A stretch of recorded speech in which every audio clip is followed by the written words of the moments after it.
एक विनम्र झोपड़ी में राजू अपने चारों ओर व्याप्त गरीबी से बेखबर अपनी पढ़ाई में तल्लीन है। उसकी मां बाहर परिश्रम करती है। उसका श्रम उनकी कठिन परिस्थितियों का एक स्पष्ट स्मरण कराता है। राजू रुकता है। उनके घर की जर्जर हालत उसकी एकाग्रता को भेद रही है। स्कूल की हलचल के बीच राजू चुपचाप खड़ा है, क्योंकि देखो, गरीब आ गया के ताने उसके चारों ओर गूंजते हैं। उनके शब्दों के दंश के बावजूद राजू की चुप्पी बहुत कुछ कहती है। उसकी आंखें भीतर के गहरे दर्द को बयां करती हैं। एक शिक्षिका आती है। उसकी आवाज आशा की किरण है।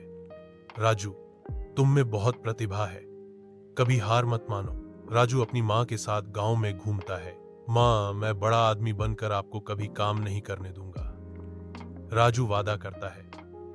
उसकी आवाज दृढ़ संकल्प से भरी हुई है। उसकी मां राजू को देखती है। उसकी आंखें प्यार और विश्वास से भरी हुई हैं। मुझे तुम पर भरोसा है बेटा, वह जवाब देती है। मंद रोशनी में राजू अपनी पढ़ाई में तल्लीन है। उसकी आंखों में सपने भरे हुए हैं। मुझे अपनी मां के लिए कुछ करना है, राजू फुसफुसाता है। उसकी दृढ़ता शांत कमरे में गूंजती है।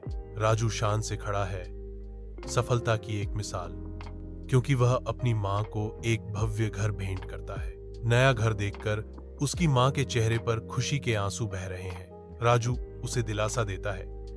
मैंने कहा था ना मां, हम सफल होंगे। दोनों खुशी से अभिभूत होकर गले मिलते हैं।